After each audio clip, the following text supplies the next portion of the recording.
여러분 우리가 오늘 본문 읽은 데는 성경에 예수님의 유명한 기적으로 손꼽는 기적 중에 두 가지가 연달아 나와요. 첫 번째는 오병이어의 기적입니다. 여러분 예수님의 입장에서의 오병이어는 어떤 기적이었을까요? 예수님은 왜 오병이어를 허락하셨죠? 예수님이요 따로 빈들에 가십니다. 빈들에 가시는데 사람들이 소문을 듣고 여러 고을로부터 걸어서 예수님한테 옵니다. 그러니까 예수님이요 불쌍히 여기서 병자들을 고쳐주시고 말씀을 가르치시고 하다가 시간이 가서 저녁이 돼요. 그러니까 예수님이 이들이 여러 고을로부터 멀리 왔는데 하루 종일 이렇게 굶다가 또 빈속으로 돌아가면 기진하겠다, 힘들겠다. 첫 번째로는 1차적으로는 어떤 이들을 향한 긍휼 그리고 사랑으로 돌보시려는 마음으로 이들을 배불리 먹이신 사건입니다. 그렇지만 본질적으로는 예수님이 생명의 떡이신 것을 나타내는 사건입니다. 이후로 사람들이 계속 예수님 쫓아다니잖아요. 근데 그 쫓아다니는 예수님 사람들한테 예수님이 나는 하늘에서 내려온 살아있는 떡이다. 누구든지 이 떡을 먹는 사람은 영원히 산다. 내가 생명의 떡이다. 내 살을 먹으라 하니까 사람들이 당황하면서 갑니다. 예수님의 어떤 이 오병이어 사건을 허락하신 본질적인 이유를 설명해 주신 거죠, 사람들한테. 여러분 그럼 사람들 입장에서 오병이어는 어떤 기적이었을까요? 여러분 요한복음에 보면요 우리는 이게 사복음서 다 나오거든요. 우리는 마태복음을 읽었지만 요한복음에 보면 사람들이 이 오병이어를 경험하고 이분이야말로 세상에 오실 바로 그 예언자시다 하면서요 강제로 예수님을 잡아다가 왕으로 세우려고 했다고 합니다. 그래서 예수님은요 그들을 막 서둘러 보내고 혼자 산으로 다시 올라가십니다. 그래서 막 사람들이 다시 예수님 쫓아가잖아요. 그 예수님이 막 너희가 나 찾아온 건 너 기적 봐서가 아니라 너희 떡 먹으려고 떡 먹고 배불러서 나 찾아온 거잖아 하니까요. 그리고 내가 생명의 떡이다 막 알 수 없는 얘기를 하시니까요. 사람들이 오면 떡 줄 줄 알았는데, 오면 내 배고픔 해결될 줄 알았는데, 오면 내 니즈 채워지고 내 욕구 해결되고 그래서 나의 문제를 해결해줄, 나를 완전히 새로운 세상으로 인도해줄 그런 메시아, 그런 영웅, 그런 구원자, 그런 슈퍼스타로 생각했는데 이게 무슨 소리 하는 거야 하고 사람들이 이게 안 되네? 내가 원하는 거 채워주지 않네? 떡 먹으러 왔는데 떡도 안 주네 하고 사람들이 다시는 쫓지 않았다고 합니다. 여러분 이게 사람들 입장에서 오병이어의 기적이고요. 그러면 제자들 입장에서 오병이어는 어떤 의미가 있었을까요? 제자들 입장에서 오병이어는 어떤 기적이었을까요? 너무 안타깝게도 사실은 이 사람들의 입장과 크게 다르지 않았을 것 같습니다. 왜냐하면요 나중에 세베대의 어머니가 두 이렇게 아들들 끼고 와요. 그래서 한쪽은 우편에 한쪽은 좌편에 주의 나라 임할 때 앉혀주세요, 한 자리 주세요 로비합니다. 치맛바람 흔들면서. 그러니까요 여러분 나머지 10 제자들이 화가 머리끝까지 나서 분노합니다. 다 뭐예요? 다 한 자리 하고 싶은 거예요. 주의 나라 임할 때 그 나라가 어떤 나라인지 모르겠지만 로마 지배를 끝내고 이 나라 이스라엘의 이 영광을, 다윗의 영광을 회복할 메시아 구원자로서 그 나라 임했을 때 나 한타까리 하고 싶은데 제가 저렇게 지금 엄마 데려가지고 뭐 하는 거 막 사람들이 화가 난다고요. 그리고 예수님이 십자가에서 죽으시고 부활하시고 승천하시는 그 순간에도 바지가락 붙잡으면서 이스라엘 나라 언제 회복되냐고 이렇게 물어봅니다. 여러분 이 제자들이요 예수님 사랑하고 예수님 따랐지만요 안타깝게도 제자들의 이 예수님을 향한 기대는 사실 아직은 인간적인 꿈에만 머물러 있다는 거예요. 예수님이 제자들을 따로 배로 타고 먼저 보내잖아요. 제자들 배 타고 가면서 무슨 얘기 했을까요? 와 됐네 이제. 와 로또 당첨된 기분이었을 거예요. 내가 제대로 따랐다. 나 이제 이거 돈으로 환산하면 얼마야? 여러분 이게 돈으로 환산해서 이거를 경제로 이거를 다 사업을 시작하면 돈으로 따지면 얼마야? 야 사람들 눈 돌아간 거 봤어? 야 사람들 완전 뒤집어진 거 봤어? 야 먹고 12광주리가 남았잖아. 야 우리 이제 어떻게 되는 거야? 부자 되는 거야? 잘 따랐구나. 역시 내 선택이 옳았어. 여러분 이제 내가 이 빈궁하고 이 가난한 생활 청산하고 드디어 한 자리 하는 건가 막 이런 기대와 이런 대화들 막 나누면서 밖으로 누설하진 않아서 속으로 다 그런 생각하면서 그러면서 이제 배 타고 가는 거예요. 이미 육지에서 술이나 떨어져 갔고 건너편으로 가야 되는데 갑자기 어떤 상황이 발생하죠? 바람이 불고 풍랑이 오기 시작한다는 거예요. 이리 가지 저리 가지 못하고 호수 한복판에 갇힌 상황이 됐어요. 여러분 이 갈릴리 호수를요 레이크가 아니라 시라고 해요. 왜냐하면 정말 넓어서 딱 보기에 바다처럼 보이거든요. 여러분 그리고 이 제자들의 대부분 출신이 뭡니까? 직업 출신이 어부 출신이에요. 평생을 배 타던 사람들입니다. 근데 그 사람들이요 풍랑 속에 배 키 조절하고 배 방향 틀고 이런 거 평생 하던 사람들이요 그 넓은 그 바다 같은 호수 한가운데 갇혀가지고 이리 가지도 못하고 저리 가지도 못하고 여러분 밤 4경까지 새벽 3시에서 6시 사이입니다. 저물매 예수님이 보내잖아요. 한 6, 7시 해 질쯤 사람들 보내잖아요. 그 다음 밤을 꼴딱 지새우고 새벽 3시, 6시 사이 고 언저리까지요. 제자들이 진짜 고생하고 고난을 당하고 있습니다.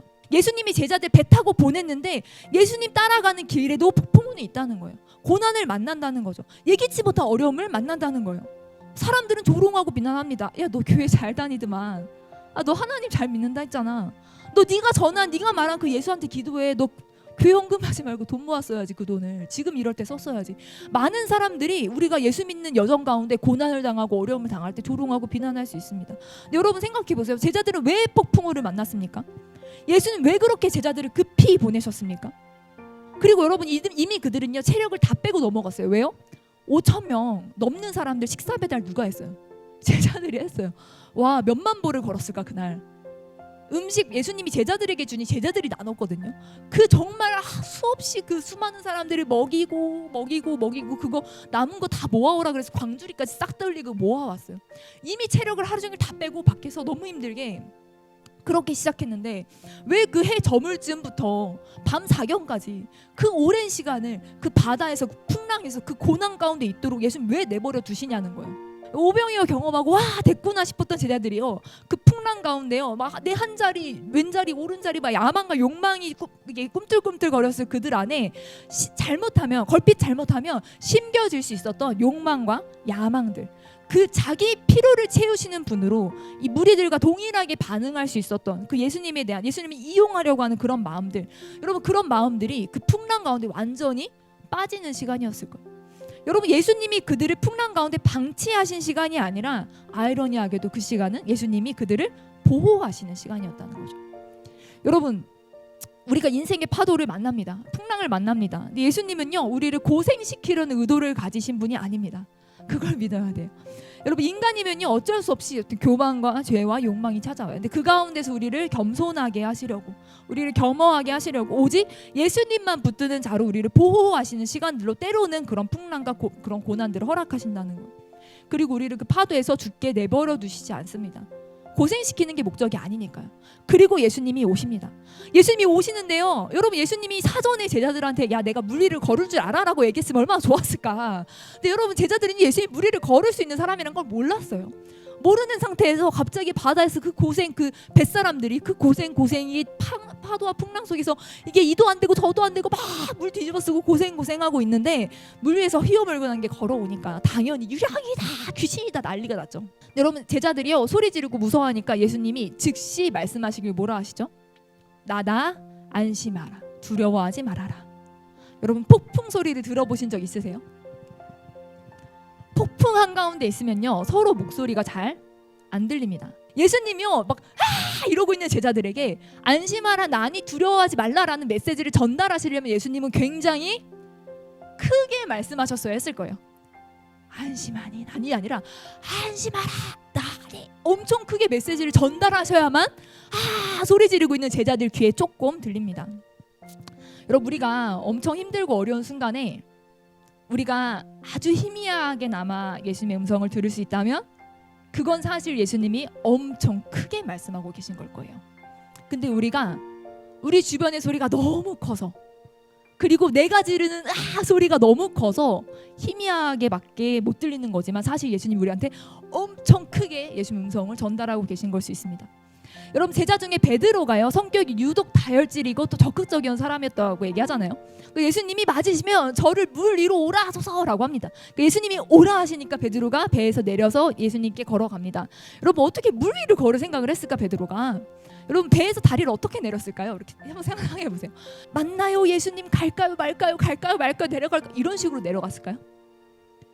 나를 오라 하소서 오라 하니까 베드로가 담대하게 처음엔 출발을 했을 거예요. 그 예수님에게 물 위를 걸어서 갑니다. 근데 물 위를 걷는 그 위대한 순간 바람이 왜 하고 너무 강하게 부니까 순간 무서움을 느끼고 물에 빠집니다. 그리고 예수님 살려주세요 하고 외치니까 예수님 즉시 손을 내밀어 베드로를 건지시고 믿음이 적은 자여 왜 의심했냐 하면서 베드로를 데리고 배에 오르심에 바람이 그쳤다라고 성경은 말하고 있습니다. 예수님이 즉시 베드로의 손을 잡으셨다는 거 예수님과 베드로가 어느 정도 거리에 있었다는 거예요? 손 뻗으면 발 닿을 거리에 있었다는 거예요. 지척 코 앞에 있었다는 거죠. 여러분 베드로가요 오병이어 사건을 경험했어요. 와, 진짜 위대한 하나님의 능력이 이분에게 임하였구나. 그리고 바다 위를 걸으신 예수님을 봤어요. 유령이 아니라 예수님이야. 그리고 자기도 물 위를 걸었어. 예수님은 코앞에 있어. 얼굴 바로 앞에, 팔 뻗으면 즉시 닿을 수 있는 거리에 있는데 거기서 물에 빠진다는 거예요. 그럴 수 있다는 거예요. 순간 믿음은 흔들릴 수 있다는 거죠. 순간 두려움은 찾아올 수 있어요. 실수할 수 있고 실패할 수 있어요. 넘어질 수 있어요. 예수님 멀리 계셔서가 아니라, 하나님의 도움이 부족해서가 아니라, 성경은 뭐라고 말하고 있죠? 바람을 보고 무서워 빠져가는지라. 시선의 문제라는 거예요. 코앞에 계신 예수님을 봐야 되는데 우리는 시선을 돌려서 파도를 보고 폭풍을 보고 바람을 봅니다. 주님이 주신 은혜를 너무 많이 경험하고 우리 삶에 너무 많은 간증이 있고 은혜가 있지만, 그러나 우리는 순간순간 예수님이 아닌 예수님 코앞에 계심에도 계속 포커스가 흔들려요. 계속 초점이 나갑니다. 나를 힘들게 하는 상황, 주변 사람들, 여러 가지 일 때문에 여러분 포커싱이 나가고 흔들릴 때 우리가 넘어진다는 거예요. 우리는요 계속해서 생각합니다. 저 사람 때문이야, 이 상황 때문이야, 이 환경 때문이야, 나에게 이런 일이 있었기 때문이야. 근데 여러분 그렇지 않아요. 내 초점이 흔들리기 때문입니다. 내 시선이 나가기 때문이라는 거예요. 내가 내 코앞에 계신 예수님이 아니라 다른 거를 보기 때문에 우리가 빠진다는 거예요. 근데 그러나 반드시 우리가 기억할 것은 우리의 믿음이 흔들려 넘어지는 바로 그 순간에도 예수님은 내 코앞에 계시다는 거예요. 내가 예수님을 부르기만 한다면 예수님은 즉시 손 내밀어 나를 잡아주신다는 거예요. 가장 가까운 곳에서 우리를 도와주시려고 기다리고 계신 분이시라는 거예요. 예수님이 야 너 믿음 부족했으니까 호수물 좀 먹어봐라, 야 너 죽기 직전에 건져줄게, 이런 분이 아니라 즉시 도와주시는 분이라는 거죠. 베드로 예수님 손 붙잡았습니다. 그런데도 여러분 예수님 손 붙잡고 그럼 예수님이 딱 영화처럼 탁 베드로 탁 손 잡는 순간 모든 것이 싹 멈추고 모든 파도와 모든 폭풍이 끝나고 딱 그러면 멋있는 영화 같잖아요. 근데 그렇지 않습니다. 손에 빠져서 손 잡고 바다를 걷는 순간에도 폭풍과 파도는 여전합니다. 배에 타서야 멈춥니다. 여러분 예수님과 함께 있으면요 거친 폭풍우가 소용없다는 걸 가르쳐 주십니다. 풍랑 속에서도요 예수님과 함께 있으면 문제가 되지 않는다는 걸 가르쳐 주십니다. 우리가 초신자 때는요, 예수님 믿은 지 얼마 안 됐을 때는요 문제나 상황 그 자체를 해결해 주시는 경우가 많습니다. 그러나요 때로는 믿음이 성장해야 하는 사람들 혹은 어느 정도 성장한 사람들에게는요 쉽사리 문제나 어떤 상황 자체가 해결되지 않는 걸 봅니다. 폭풍은 여전하고 파도는 멈추지 않습니다. 그러나 그 안에서 예수님 손 잡고 걸어갈 때 그 폭풍 속에서 평안을 누리는 것을 경험하게 하십니다. 여러분 베드로가 물에 빠진 이후로 예수님 손 놨겠습니까? 절대 못 놔요. 절대 못 놨고 꼭 붙잡고 예수님과 함께 가는 거예요. 여러분 이 사막을 건너는 6가지 방법이란 책이 있었어요. 좀 옛날 책인데 그 책에 무슨 내용이 있냐면 사막을 건널 때는 지도가 필요 없다는 거예요. 왜냐하면 사막에는 길이 없잖아요. 그리고 수시로 지형이 바뀝니다. 그래서요 모래사막은요 모래바람 한 번 불면요 길이 다 없어져요. 없던 선이 다 생깁니다. 산이 생겨요. 지도를 그릴 수가 없습니다. 그러니까 사실은 사막을 여행하는 사람들에게 지도는 있으나 마나한 물건이라는 거예요. 하지만 지도 대신 반드시 챙겨야 하는 게 뭐예요? 나침반을 들고 가야 되죠. 방향을 알려주는 기구. 나침반이 가리키는 방향은요 어떤 외적인 환경의 변화에도 절대 변하지 않습니다. 여러분 우리가 살아가는 이 세상이 사실은 굉장히 사막과 같아요. 왜냐하면 10년이면 강산이 변한다. 이거 이제 더 이상 맞는 속담 아니에요. 이거 가르치면 큰일 납니다. 10년이면 강산이 변하기 6개월이면 강산이 변해요. 3개월이면 강산이 변하는 그런 세상을 살고 있습니다. 날마다 시대가 어떻게 달라질지 모르는 세상에 우리가 살고 있는데 우리에게 진짜 필요한 거, 우리가 진짜 붙잡고 가야 되는 게 뭐냐는 거예요. 절대 변하지 않고 절대 바뀌지 않는 것을 붙잡고 가야 합니다. 우리가 예수님 손 붙잡고 가면 되는 줄 믿습니다. 아멘. 여러분 믿음이 적다고 질타받은 이는 베드로 하나예요. 나머지는 성적표가 없어요. 여러분 물 걷다 빠진 게 실패한 걸까요? 물 안에 배 안에 그대로 있는 게 실패한 걸까요? 여러분 믿음으로 순종하기 시작하면요 시행착오를 경험하기도 합니다. 위기를 만나기도 합니다. 근데요 그런 시행착오를 통해서 내 믿음의 성적이 드러나는 게 오히려 이득입니다. 아무 점수 없는 사람들, 기권한 사람들보다 훨씬 낫다는 거예요. 여러분 믿음의 시행착오는 너무나 귀합니다. 일단 발을 떼는 거. 여러분 베드로는요 이 모든 자기의 제자로서의 삶의 여정에서 여러 많은 시간들이 있었겠지만 어려웠던 순간들마다 불가능하다고 느꼈던 그 순간들마다요 여러분 그 물 위를 걸었던 그 자기 손을 붙들으셨던 그 예수님을 얼마나 생생하게 느끼고 기억했을까요? 그게 얼마나 그의 사역의 여정 가운데 그를 버티게 하고 그를 나아가게 하는 힘이 됐을까요? 여러분 물 위를 걷는 자라는 찬양이 있어요. 가사가 주님 나를 부르시니 두려움 없이 배에서 나아가리라. 주님 여기 계시기에 이 깊은 바다가 반석이 되고 주님 여기 계시기에 반석 위를 내가 걸어가리라.